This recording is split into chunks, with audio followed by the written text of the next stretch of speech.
844. Now, for residents of care homes, visitors can be essential for their happiness. And we heard during COVID of the distress caused by people being cut off from their loved ones. But some care homes in England are still banning people from visiting their relatives, even when there's no COVID outbreak there. The government lifted all visiting restrictions in March this year, but at You and Yours, we keep hearing from listeners who tell us about homes not allowing visits. We've reported on this a lot. We've heard heartbreaking stories about the devastating impact such restrictions can have on families and especially on residents. Helen Whately is the Care Minister and joins me now. Good afternoon. Afternoon, Felicity. Welcome to You and Yours. It has been 8 months since the government guidance changed, meaning restrictions on visitors to care homes were removed. What should be happening with visits? And thank you for inviting me on to talk about this, because this is something I feel incredibly strongly about. It's been one of the most heartbreaking things from the pandemic. And as you say, still hearing about people being unable to visit loved ones in care homes. What should be happening is care homes should be allowing visiting. Being quite clear since the spring, the government guidelines are really clear on this, that visiting should be as normal, allowing people to visit their loved ones. And going beyond that, we've also been clear that even in the event that there is a COVID outbreak in a care home, even then, every resident in a care home should be able to have a visitor. But that's specifically if there's an outbreak. That should still be in place, but generally visiting should be as normal. People should be able to see their loved ones. OK, that's what should be happening. Let's hear from Helen Whately. She's one of our listeners. She spoke to Winifred about what happened in her 92-year-old mother's home during a recent COVID outbreak. At first, they did stick to the guideline that each resident was allowed one visitor. But they really struggled to control the infection. People seemed to be getting reinfected.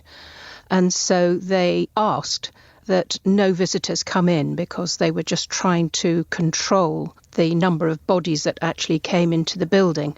Because, of course, staff members, when they became infected, they had to stay away from work. So, there was getting to a point where they were finding it difficult to meet the residents' needs.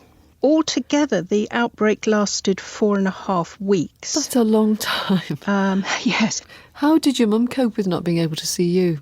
When I saw her again, she had sort of dwindled and she was very withdrawn. And I could see immediately that she had also lost weight.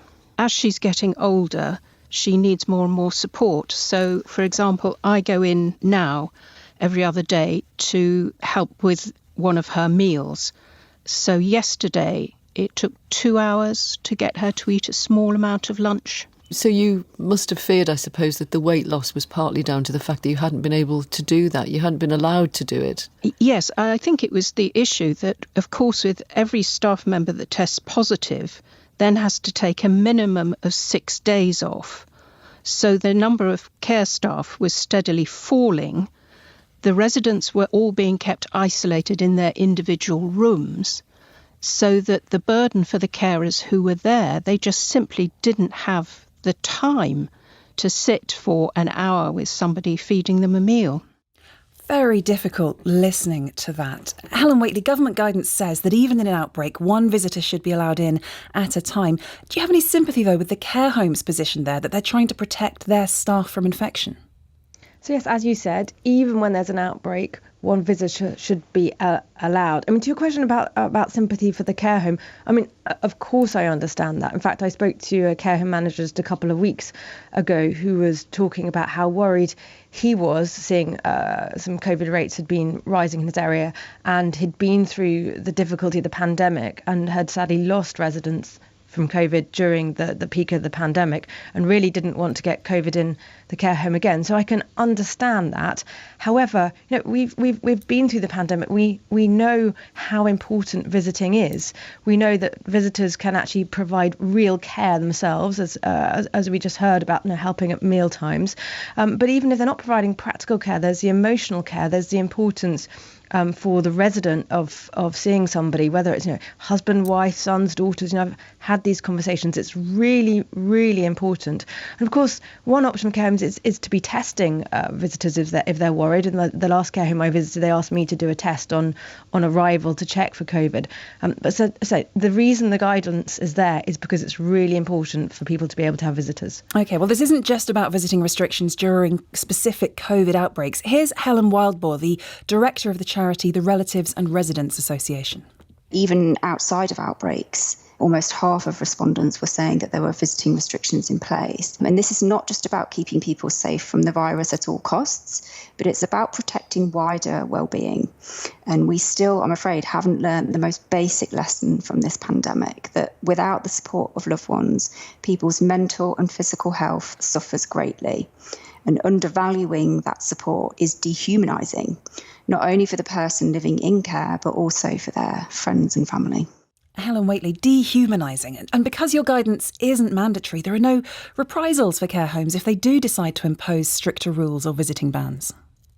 And Helen has, alongside other campaigns, is really effective about expressing the importance of visiting. On the guidance, so yes, it's guidance, but what we're also really clear is that if a family member isn't getting the visiting, but isn't being able to visit as they should be, firstly, they should, of course, take it up with the care home. But secondly, they should take it to CQC, the Care Quality Commission.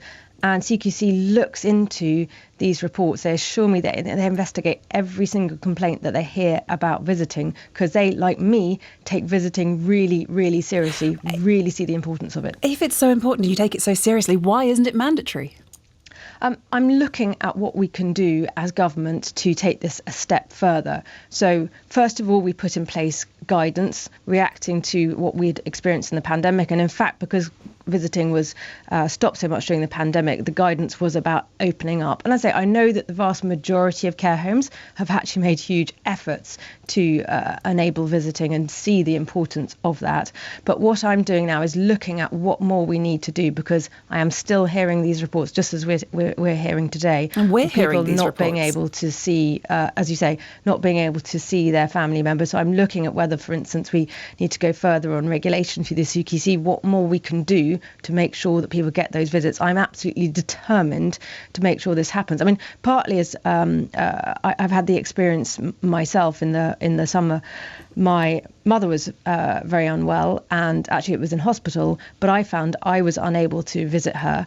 And I know exactly what that feels like. And the pain and a combination of pain and anger that you feel because you can't see a relative who you think wants to see you, and you definitely want to see them. And I know how that feels, and that's why I'm determined to fix this. OK, well, let's talk about funding for care. That's still not been resolved. The Chancellor recently announced extra funding for social care for next year and the year after. But that £86,000 cap on care that was due to start next autumn, that's being delayed now for 2 years. The government was committed to this until recently. Why the change of heart? So you're right, we have had to delay the charging reforms, the cap on the costs that people might pay for care. That's something, I'm personally really committed to these reforms and want to see it happen. We've had to delay it for 2 years. In part, we've been hearing from local authorities who oversee social care in their areas and how worried they are with the level of pressure on the social care system at the moment, the challenges that they're having with workforce and with the costs, clearly with inflation affecting social care as well. And so, responding to that, we've had to delay the charging reforms. But what we are doing, is what was announced by the Chancellor at the autumn fiscal statement, was putting the funding for that into social care, so local authorities can use that money to support the social care system in the meantime. But this has been delayed 11 years, essentially, hasn't it? That's when these recommendations for a cap were first made. You're right. This is incredibly disappointing for me, because now is the moment that we wanted to be able to do that. But of course, we've come through a pandemic which has put huge pressures on our health and social care system. We have a war in Ukraine driving inflation and cost of energy and the consequences of that. And what we know is that the social care system is under a huge amount of pressure. That's why, as I said, the funding is going into the social care system in the meantime. And as you'll have heard in the autumn statement, we committed up to £7.5 billion of extra money for adult social care, 2.8 billion going in the next financial year and 4.7 billion up to in the following financial year. So that's to help the social care system get through these difficult times and in fact embark on some of the other reforms, for instance, to support the workforce, because that's so crucial to care. But government after government has failed to tackle the question of how to pay for care as our elderly population gets bigger. ADAS, which is the Association of Directors of Adult Social Services, says government funding over the last 10 years has been nothing more than another sticking plaster on a deep and worsening wound. That paints a very bleak picture, doesn't it? So it is really tough to make sure that social care gets the funding it needs. We know that there is increased demand for health and social care. People living longer, that of course is a good thing, but on the other hand, needing more care.